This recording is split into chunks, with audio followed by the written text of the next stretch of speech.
जया तंत्र मंत्र केंद्र चैनल को सब्सक्राइब कर घंटी जरूर दबाएं। नमस्कार। जया तंत्र मंत्र केंद्र चैनल में मैं आप सबका हार्दिक स्वागत एवं अभिनंदन करता हूं। मेरे प्रिय भाई बहनों, मैंने आपसे कहा है कि मैं अपने हिंदू धर्म के तीर्थ त्योहार की भी जानकारी आपको दूंगा। आज हमारा हरतालिका महापर्व हरतालिका तीज का विषय है। हरतालिका की मैं जानकारी दूं उससे पहले मैं आपसे निवेदन कर दूं, यदि आपने हमारा चैनल अभी तक सब्सक्राइब नहीं किया है, यदि आप हमारा चैनल पहली बार देख रहे हैं, हमारे चैनल पर नए हैं, अभी तुरंत हमारे चैनल को सब्सक्राइब करें। हमारे चैनल को सब्सक्राइब करना बिल्कुल निःशुल्क एवं फ्री है। सब्सक्राइब कैसे करें? लाल वाली बटन दबा दें और घंटी बजा दें। आप तुरंत हमारे चैनल के सब्सक्राइबर बन जाएंगे। मेरे प्रिय भाई बहनों,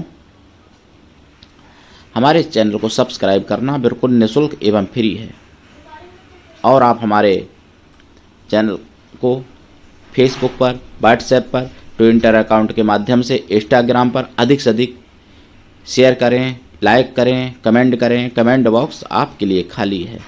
मेरे प्रिय भाई बहनों, हरतालिका तीज होता है। ये महापर्व माना जाता है जिसको प्रायः लोग कम जानते हैं। पहले बहुत लोग जानते थे और इसको मनाया करते थे। जब मुगलिया शासन आया तो काफ़ी तीर्थ त्यौहार नष्ट हो गए और तीर्थ त्यौहार कुछ जो हैं क्षेत्रीय त्यौहार बन के रह गए। लेकिन पहले संपूर्ण भारत में सभी त्यौहार, सभी पर्व मनाए जाते थे। लेकिन अब ऐसा हो गया कि कोई त्यौहार पूरब में मनाया जाता है तो कोई उत्तर भारत में मनाया जाता है, तो कोई दक्षिण भारत में मनाया जाता है, कोई पश्चिम में मनाया जाता है। तो मेरे प्रिय भाई बहनों, हरतालिका व्रत जो है ये बहुत कठोर व्रत होता है। अगर इसको विधि विधान से किया जाए तो जो भाग्य में नहीं है वो भी आदमी प्राप्त कर सकता है। ये भादों के महीना में पड़ता है और तृतीया तिथि यानी शुक्ल पक्ष की तृतीया तिथि होती है, तभी हरतालिका व्रत पड़ता है। और यानी 2021 में जो है हरतालिका व्रत गुरुवार को पड़ रहा है, बृहस्पतिवार को 2021 में। तो मेरे प्रिय भाई बहनों, हरतालिका व्रत में क्या है कि माताएं बहनें जो व्रत रखती हैं उस व्रत में एक रात नहीं, मतलब एक रात जिस दिन रखेंगे वो रात, और फिर उसका पूरा दिन दूसरा, फिर उसकी भी पूरी रात, यानी 36 घंटे तक कुछ भी खाया पिया नहीं जाता है। हरतालिका व्रत कथा में बताया जाता है कि अगर कोई जल का सेवन कर ले तो उसको मछली का जन्म मिलता है, ऐसा वर्णन है। अगर कोई फल का सेवन कर ले तो बांदरी का जन्म मिलता है, बंदरिया मतलब होता है। और अगर कोई अन्न का सेवन कर ले तो घुने का जन्म मिलता है। यानी जिस चीज़ का सेवन करता है कोई उस व्रत में, उसी का उसको जन्म मिलता है। अगर कोई मिठाई का सेवन कर ले तो मक्खी का जन्म मिलता है। इसी तरीके से वर्णन है। तो मेरे प्रिय भाई बहनों, इससे साफ हो जाता है कि उस व्रत में जल भी लेना निषेध है। दूसरी बात, अगर मान लो आप व्रत हैं और आप पे कोई आपत्ति आती है तो यहाँ तक वर्णन है, चाहे प्राण भी निकल जाएं लेकिन व्रत नहीं तोड़ना चाहिए, यानी जल तक नहीं लिया जा सकता है उस व्रत में, यानी दूध वगैरह कुछ भी नहीं, मतलब।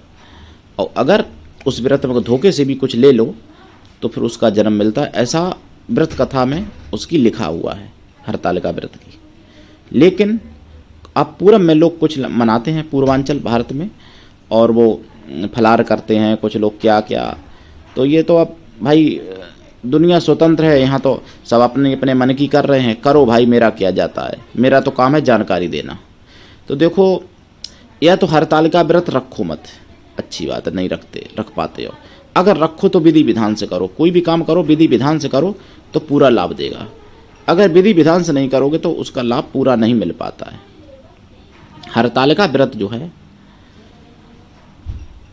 अगर जैसे आप में क्षमता नहीं है रहने की और आप रह रहे हैं पहले से, तो फिर क्या किया जाता है, हरतालिका व्रत किसी को दान किया जाता है जिसको रहने की इच्छा हो, तब फिर वो हरतालिका व्रत रहेगा। उसको आप जो है गौरी शंकर की मूर्ति देंगे, कोई सोने चांदी का आभूषण देंगे, सोने का भी चांदी का भी मतलब, और व्रत दे देंगे। फिर आप नहीं रह सकते, वो रहें व्रत जिसकी इच्छा है, ऐसे व्रत दिया जाता है किसी को रहने के लिए। फिर अपना वो फल पाएंगे जो रहेंगे व्रत, लेकिन ऐसे नहीं छोड़ा जाता है और उद्यापन किया जाता है व्रत का। उद्यापन के ही दौरान वो व्रत किसी को दिया जाता है जिसको कोई लेना चाहे, अपने परिवार में, पड़ोस में, रिश्तेदार में, या कोई अदर कास्ट को भी दिया जा सकता है, ऐसी बात नहीं है। तो मेरे प्रिय भाई बहनों, हरतालिका व्रत में गौरी माता और भोले बाबा की पूजा होती है, गौरी शंकर की। और भी काफ़ी विधान है जो मैं एक वीडियो में नहीं डाल सकता हरतालिका व्रत का, तो जो लोग व्रत रहते हैं उनको विधान मालूम भी है, शेष विधान। तो मेरे प्रिय भाई बहनों, हरतालिका व्रत का मंत्र जो है, मंत्र भी आप जप सकते हैं, अगर पढ़े लिखे हैं तो आप मंत्र भी जप सकते हैं। कोई भी मंत्र शिव का ले लो, कोई भी मंत्र गौरी का ले लो, दोनों का मंत्र जपा जाता है। वैसे हरतालिका व्रत में मंत्र है ओम ह्रीं उमा शंकराय नमः, ओम ह्रीं उमा शंकराय नमः, ओम ह्रीं उमा शंकराय नमः। इस मंत्र का अगर रुद्राक्ष की माला से जाप किया जाए तो बहुत अच्छा है। अगर हरतालिका व्रत से प्रारंभ करके 1.25 लाख जप लिया जाए इस मंत्र को, और दशांश हवन, तर्पण, मार्जन, ब्रह्म भोज, स्वागलों को भोजन, ये सब करा दिया जाए तो ये मंत्र बहुत सिद्ध हो जाता है पूर्ण रूप से। और गृहस्थी धर्म में तो सुखों की बरसात हो जाती है हरतालिका व्रत में से ये मंत्र प्रारंभ करने से। और भी पर्वों पर किया जा सकता है। तो मेरे प्रिय भाई बहनों, और कोई जानकारी प्राप्ति करने के लिए आप मुझसे फ़ोन करें। मेरा मोबाइल नंबर है 9305 63 71 73। मेरे प्रिय भाई बहनों, जब मैं तपस्या में रहता हूं तो अपना फ़ोन बंद रखता हूं। पूरी रात तो मेरा काम है तपस्या करना, दिन में मैं सोता हूं, तो इतना मैं खाली नहीं रहता हूं जो आपसे फालतू बात कर सकूं मेरे प्रिय भाई बहनों। इसलिए मेरा नंबर ज़्यादातर बंद रहता है। अगर किसी को ज़रूरत है बात करनी, ज़रूरी बात करना है, किसी को ज़रूरत है बात करने की, तो बार बार लगा के देखते रहो, दिन में कभी ना कभी बात हो जाएगी। लेकिन ज़रूरी बात करें, फालतू की बात ना करने की कोशिश करें, मेरा आपसे निवेदन है। क्योंकि जो भाई रात भर जागेगा, तपस्या करेगा, वो दिन में सोएगा भी और भोजन भी करेगा। मान लो एक टाइम करता हूँ मैं भोजन, लेकिन करता तो हूँ ही, और भी कुछ काम रहते हैं घर के, परिवार के, समाज के। मैं कृष्णा दल का राष्ट्रीय अध्यक्ष हूँ, जिम्मेदारी भी रहती है कुछ। अगर आप मानवतावादी हैं, दूसरे का भला करना चाहते हैं, तो मुझसे अवश्य जुड़ें, कृष्णा दल के सदस्य बने। अगर आप में योग्यता हुई तो मैं पदाधिकारी भी बना दूंगा अपने संगठन में। और अगर आप किसी भी समस्या से पीड़ित हैं, चाहे वो तंत्र मंत्र से हो, चाहे वो आयुर्वेदिक से हो, चाहे वो ज्योतिष शास्त्र से संबंधित हो, तो आप अवश्य फ़ोन कर लेना मेरे प्रिय भाई बहनों। और चाहे वो गड़े धन की समस्या हो, गड़ा धन भी निकालता हूँ मेरे प्रिय भाई बहनों। हर चीज़ का उपाय करता हूँ। जिसका काम कहीं से दुनिया में नहीं हुआ, वो काम मुझसे करवा के देख ले और फ़ायदा होगा, ये गारंटी है। दुनिया में जिसका कोई नहीं, मैं उसका हूँ। पूरा विश्व मेरा परिवार है। अगर आपको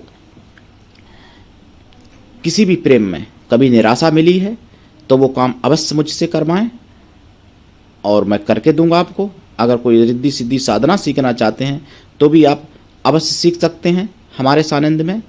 मेरे प्रिय भाई बहनों, आप हमारा चैनल अपने प्रियजनों से भी सब्सक्राइब करवा दें, ताकि मैं कोई भी ज्ञान दूं, आपके प्रिय लोगों को भी लाभ हो जाए और हिंदू धर्म का, सनातन धर्म का प्रचार हो। सनातन धर्म जो लुप्त हो चुका है, एक तरह से लुप्त तो नहीं हुआ खैर कहेंगे, लेकिन लुप्त जैसी कगार पर है। तो क्योंकि पूरे विश्व में पहले सनातन धर्म था, अब थोड़ा सा बचा हुआ है, लेकिन सनातन धर्म ही एक ऐसा धर्म है जिससे पूरा विश्व लाभ उठा सकता है, और ऐसा कोई धर्म नहीं है जिससे लाभ पूरा विश्व उठा सके। तो इसलिए मेरे प्रिय भाई बहनों, सनातन धर्म, क्योंकि आयुर्वेदिक ज्ञान, ज्योतिष शास्त्र का ज्ञान, ये कोई धर्म विशेष के लिए नहीं होता है, पूरा विश्व लाभ उठा सकता है। सनातन धर्म को लुप्त करने के साथ साथ ये ज्ञान भी लोगों ने लुप्त किया। तो लुप्त ज्ञान जो है अगर प्रकट किया जाए तो सनातन धर्म के बिना वो ज्ञान नहीं प्रकट हो सकता। बिना जड़ के पेड़ में फल नहीं आ सकते। इसी तरीके से बिना सनातन के ये ज्ञान कुछ नहीं है। तो मेरे प्रिय भाई बहनों, आज के लिए इतना ही। धन्यवाद। जय श्री राम।